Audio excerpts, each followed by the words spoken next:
Hello, and welcome. Welcome to another edition of the OpIndia Recap. Thank you very much for joining us. Thank you very much for watching. We appreciate you. All right, guys, just a little bit of housekeeping. If you are new to the OpIndia YouTube channel and if you enjoyed today's episode, please make sure to give this video a thumbs up and please consider subscribing down below. And if you have watched OpIndia Recap before, if you have watched the OpIndia YouTube channel before, and if you are enjoying what we do and if you haven't subscribed already, please make sure to subscribe. All right, so the Quint is back and with another quintessential video.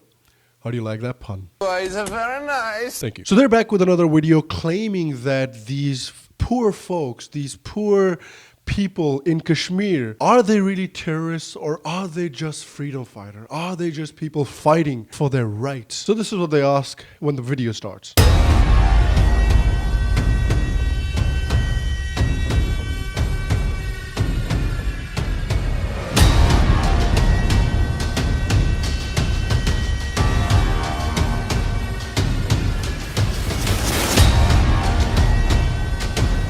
Why are you going to Shopian so far to find the answer? I can tell you the answer from the comfort of my house. Terrorists. You call them terrorists. And they keep talking about freedom. Freedom from what? Like, I remember when people like Bhagat Singh were freedom fighters, people like Chandrasekhar Azad were freedom fighters, people like Ashfaqullah Khan, and people like Ram Prasad Bismil. These people were freedom fighters. Freedom fighters were people who were fighting for the freedom of India from actual illegal occupation of a country that had never been part of India or that had never been involved in India, which is Britain. Now, anybody who wakes up and be like, okay, I want freedom from India, now becomes a freedom fighter. So if tomorrow I wake up and my home state is Bihar, if tomorrow I wake up and I say, well, you know what? I want the freedom of Patna Zila from India because Patna Zila is not part of India. Will you call me a freedom fighter or would you call me an idiot? I think the answer would be idiot. So the fact that we're calling these people, we're even considering calling these people freedom fighters should tell you where exactly the media stands on this issue. They've already decided that Kashmir is not part of India. So the media may have decided it, but for the people of India, Kashmir has been and will always be part of India. So then the reporter in this video goes to a father of a militant, of a terrorist, and asks him about, his experience, why his child joined the militancy and so on and so forth. So the answer that his father gives is very telling. उसको सब नजर उसने बहुत पढ़ा है ना उसको नजर थी इस्लाम पर बस वो कहता था मैं सिर्फ शहीद हो जाऊं मेरी तमन्ना यही है. He clearly says that Islam is the reason why he went and became a terrorist. He said he wanted to die for his faith. And well, in another news as well, he was actually killed by security forces. So well, there you go. Wish granted. And that's the indictment of this whole freedom movement in Kashmir, is that it is not motivated by some actual grievance. It is motivated by religious fervor, radical Islamic teaching. It is motivated by the fact that these people cannot live in this Darul Harb and they need to either convert Kashmir into Darul Islam or break away from this Darul Harb, which is India, and go into Pakistan, which is Darul Islam. That's what needs to be truly discussed here.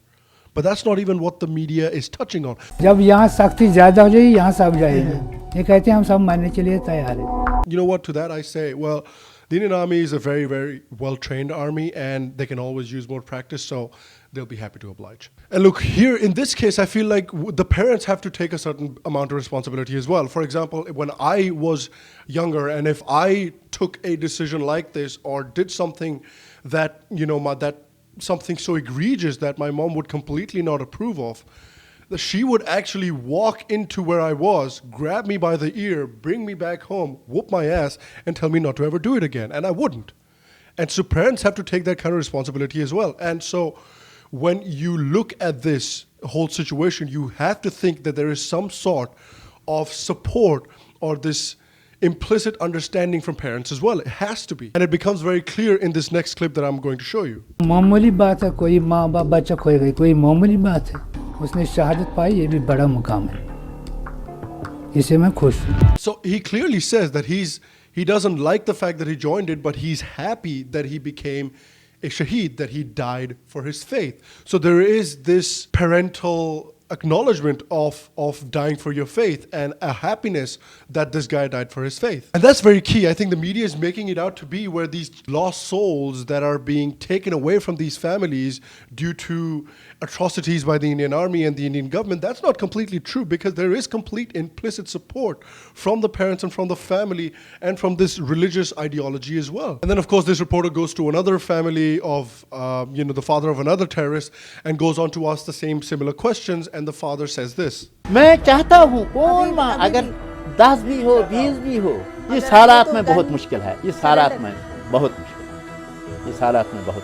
And then, he's talking about is halat mein bahut mushkil hai, and this halat bahut kharab hai, and that this situation is really bad, and in this situation more and more people are going to join the militancy, more and more people are going to become terrorists. And what is the halat that he's really talking about? Like, what is Kashmir is actually one of the most special states in the Indian Union. They have special laws, they have special parts in the constitution, inserted into the constitution, that only applies to that state. Under Article 35A, there are restrictions to employment under the state government. There are restrictions to acquisition of immovable property in the state.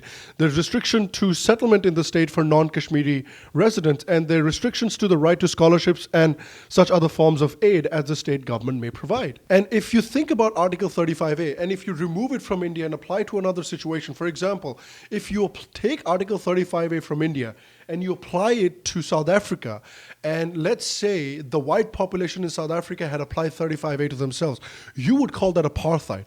You would call that a racist, bigoted part of the constitution and a racist, bigoted article. And why isn't this a racist, bigoted article in India? Because it clearly is. And it not only is it racist and bigoted, it is also an inherently insanely sexist article, because get this, if you are a woman who is a Kashmiri resident and you marry a man who is a non-Kashmiri, then you still lose your right to buy property and own property in Kashmir. They always talk about, why does the Indian forces need to be there? Why can't the Indian forces just leave and go away? And, why can't we solve the Kashmiri problem? And why can't we have a plebiscite and solve this problem and all of that stuff? And everybody likes to put the blame on India. But here's the thing. Pakistan moved the UN to solve this Kashmiri problem and have a plebiscite in the UN. And then the UN passed a resolution. In 1948-49, the United Nations passed several resolutions on Kashmir that required Pakistan to withdraw its troops from the area as a precondition for a plebiscite, followed by a reduction of Indian troops to a level necessary for keeping order in Kashmir. However, Pakistan obstructed the process by refusing to meet its obligation to demilitarize the area unless India simultaneously withdrew its troops. Pakistan needs to demilitarize the area and completely remove its troops from Kashmir first. This is according to the UN. This is according to a resolution that Pakistan moved the UN for. There is no plebiscite that can happen unless Pakistan takes that step. The state policy of Pakistan has been to obfuscate and to completely block this step and to not keep its end of the bargain and then blame India for the Kashmir problem. And that is completely dishonest, and the media always falls for this hook, line, and sinker. So either the media is stupid, or maybe the media has an agenda.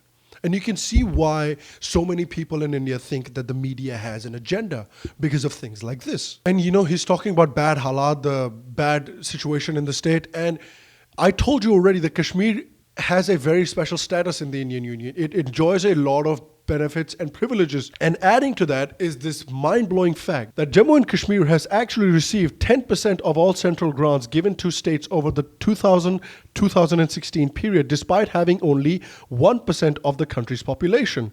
In contrast, Uttar Pradesh makes up about 13% of the country's population, but received only 8.2% of central grants in 2016. That means Jammu and Kashmir, with a population of 12.55 million, according to the 2011 census, received rupees 91,300 per person over the last 16 years, while Uttar Pradesh only received rupees 4,300 per person over the same period. Now tell me, who enjoys special privileges here?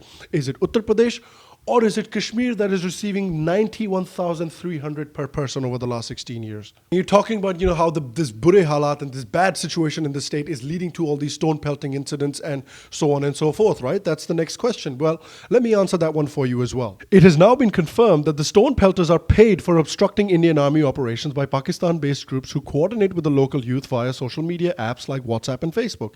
An India Today sting operation had recently exposed the entire stone pelting business at the behest of Pakistani terrorist groups. The ISI's cash register documents accessed by Times Now show that the two ends of the money trail are Rawalpindi, which is the ISI's headquarters, and Srinagar, where the Hurriyat is based. From Srinagar, the money makes its way to people in places like Anantnag, Pulwama, and Kupwara. These are all areas that have regularly often reported intense stone pelting. So I think at this juncture, it's very important to make a caveat. And that caveat is that the lives which are most affected by this constant cycle of insurgency and counterinsurgency in the Kashmir Valley are the people of the Kashmir Valley. And it is true that, yes, there is a section of the population, a significant section of the population that may have sympathies with the terrorist organizations, with Pakistan, and with radical Islam.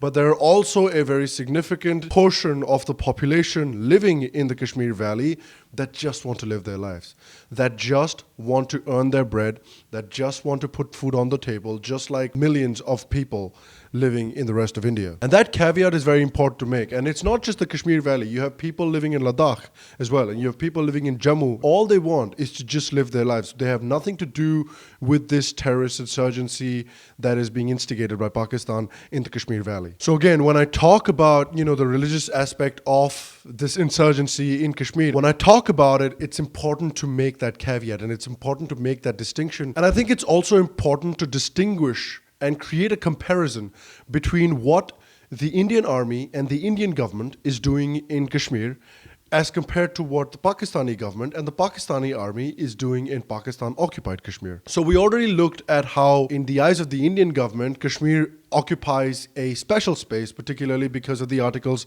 that have been inserted into the constitution, where the Kashmiri people enjoy certain extra rights and privileges as compared to the rest of the Indians. And let's look at the Indian Army. And the Indian Army is often very maligned as to just being this fascist occupying force, keeping the Kashmiri people under its thumb and so on and so forth. And that's the narrative, at least, that the media runs. It's important to also understand, like I just talked about, that the army is operating, number one, in a very, very hostile and in a very, very dangerous area in Kashmir. But the army has been trying to take care of the Kashmir insurgency problem, not just with military methods, but also with social outreach methods, as evidenced by Operation Sadbhavna. Operation Sadbhavna is an outreach program started by the army where they do social outreach to Kashmiri kids and Kashmiri citizens and to help integrate these people with the Indian mainstream. So last year, in another attempt to win over the hearts of the Kashmiri locals, the Indian Army is focusing on imparting education to the children with their free open army school program. The army has launched Operation Sadbhavna in Gandarbal and Sonamarg, under which the Kashmiri children are being provided free education.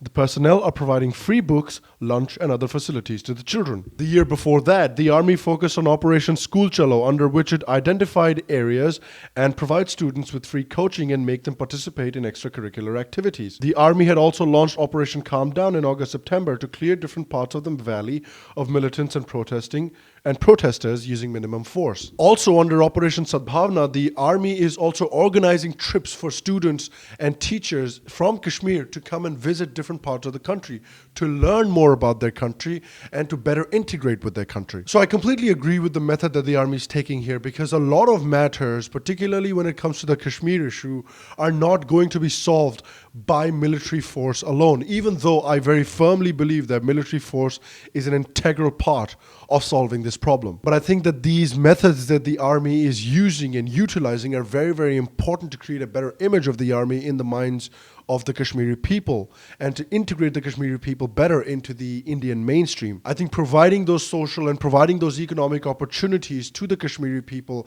and helping them integrate better with the Indian mainstream will also go a long way towards showing the Kashmiri people that their future lies with India. Their interests lie with India. And the reason why I also say that the Kashmiri people's interests and future lies with India is because when we contrast what the Indian government and the Indian army is doing with the Kashmiri people to what the Pakistani government and the Pakistani army is doing with the Indian people, There's a huge difference in the treatment meted out by the Pakistani army and the Pakistani government to the Kashmiri people. So let's look at the way the Pakistani army and the Pakistani government treats troubled areas, let's say, in Pakistan, because Kashmir is identified as a troubled area in India, if you'll see. So let's look at a troubled area in Pakistan, where let's say Balochistan. So let's see how the Pakistani army treats the Balochi people and the Pakistani government treats the Balochi people. So Ashraf Sherjan, who is the president of the Baloch Republican Party Germany chapter, has warned that Balochs are haunted by what he calls Pakistani kill and dump policy,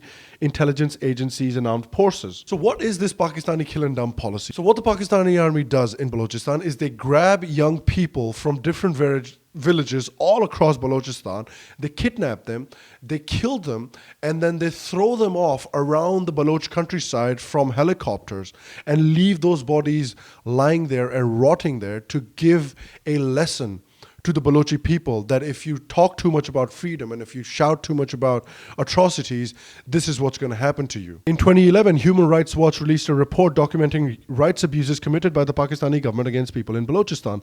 The group urged Pakistan to end widespread disappearances of suspected militants and activists by the military, intelligence agencies, and the paramilitary frontier corps in the southwestern province of Balochistan. According to Sherjan, the policy of abducting and killing Baloch people still continues today. Many bodies have been found with amputated limbs in various areas across Balochistan and in Karachi. This inhumane practice continues to date, and families of enforced disappeared Balochs report that more than 20,000 Balochs have disappeared since Pervez Musharraf took power in 1999. So this is what the Pakistani army and the Pakistani government is doing to its own people. Now imagine if the Indian army did anything similar to this. If they kidnapped young Kashmiri men and killed them, cut off their body parts and threw them all across the Kashmir Valley, imagine the media uproar. Imagine the fire and fury that will rain down upon India from the rest of the world. And now let's talk about Pakistani occupied Kashmir. You know, they talk about how Pakistan occupied Kashmir is this Azad Kashmir in quotes, and how, you know, there's freedom for the people of Kashmir there. Let's talk about how free these people really are. So this is an interview with a US-based Pakistan and Islamism expert, Arif Jamal. Now, he was asked how free and fair are elections and the electoral process in Pakistan occupied Kashmir. And he said, although Pakistan claims there is an Azad free government in its part of Kashmir, in reality it is pretty much a territory occupied by the Pakistani military. The government in Pakistan administered Kashmir follows the diktats of Islamabad, and the Legislative Assembly makes laws that are acceptable to the Pakistani authorities. The Election Commission in Azad Kashmir is also comprised of members that are acceptable to the Pakistani officials. At the same time, any political group demanding independence for Pakistani Kashmir is not allowed to take part in elections. Islamabad continues to interfere in the affairs of Kashmir regardless of the fact that its laws do not apply in the territory. In the early decades after Pakistan's independence in 1947, the South Asian countries' political parties were not even allowed to function in Pakistan-administered Kashmir.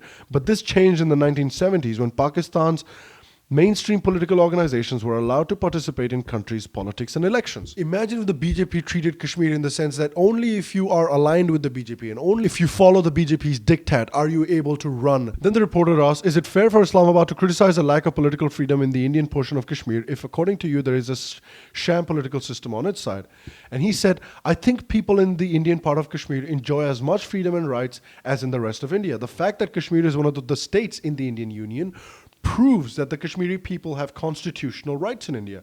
Many Kashmiris will actually agree that they enjoy more rights than non-Kashmiri Indians under the Article 370 of the Indian Constitution. And that's true. So Pakistani experts agree that Kashmiri Indians enjoy equal rights, if not more rights, than Indians in India. And let's now talk about what kind of rights do people living in Pakistani-occupied Kashmir enjoy in Pakistan. So last year in Geneva, the leaders of Pakistan-occupied Kashmir have slammed Pakistan for human rights violations in the region during the ongoing 35th session of Human Rights Council in Geneva.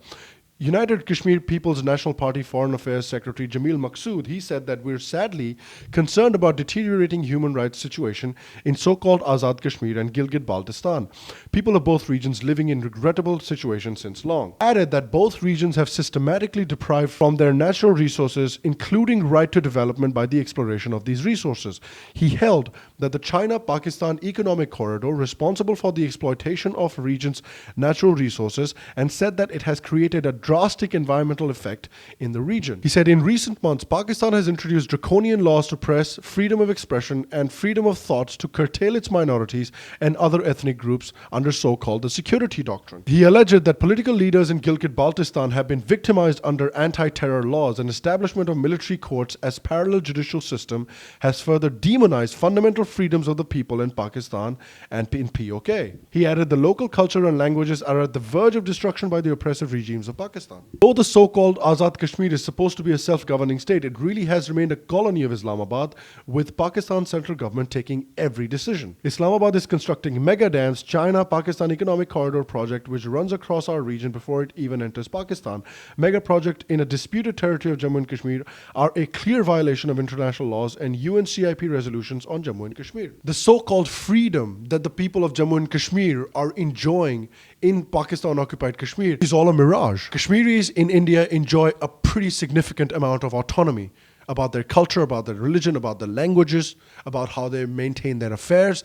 That is a huge difference between how Pakistan looks at Kashmir and how India looks at Kashmir. And this is why I say that unequivocally the future and the interest of the Kashmiri people is with India, is with staying with India. And here's a leader from Pakistan-occupied Kashmir talking about these same issues that they're facing in Pakistan and how Pakistan is imposing its will on the people of Kashmir in POK. बकवासबाजी की इंतहा होती है। TV पे आके कहते हैं कश्मीरी नमक हराम है। हम तो 20 रुपए किलो देके 20 रुपए देके तुम्हारा नमक खरीदते हैं, जिसको दुनिया में कोई नहीं खरीदता। तब जो ड्रामेबाजी कर रहा है पाकिस्तान, ये पाक फौज जिसकी अजमत के तराने बजते रहते हैं टीवियों के ऊपर, ये जो 700 किलोमीटर की बाढ़ है, ये किसने लगवाई है? आप मुझे बताएं, किसने लगवाई थी? ये मुशर्रफ ने लगवाई है, जिसको ये कहते थे ये बहुत बड़ा आलम इस्लाम का सिपह सलार है और बहुत बड़ा जनरल है, उसने ये बाढ़ लगवाई। और फिर जो इनकी डुगडुगी पे नाच रहे थे यहाँ पर बड़े बड़े बालों वाले लश्कर और जेश और पता नहीं कौन कौन से अल्लाह के सिपाही यहाँ पर उतरे हुए थे बेगैरत। ये पाकिस्तान की फौज और पाकिस्तान के हुक्मरान हैं। ये बेगैरत जो हुक्मरान तबका है, जो हमारा खून निचोड़ता है, जो हमारा टैक्स जो है वो सारा खा जाता है, जिनकी करप्शन की दास्तानें ज़बानें सदेआम हैं, जिनके बदमाशियों की, जिनकी अय्याशियों की दास्तानें जो हैं वो पानामा से लेकर पता नहीं कहाँ कहाँ तक हैं, ये सारे जो है वो भाषण देते हैं कश्मीर हमारे साथ शामिल होगा। कश्मीर क्यों तुम्हारे साथ शामिल होगा? तुम्हारे बाप की जागीर है। So here's the thing, when the Quint publishes videos like this, and it gives just the people of Kashmir two options, either being militants or freedom fighters, you know, and there are, like I said before, a large chunk of Kashmiris who just want to live their lives, put food on the table and just get on with their lives.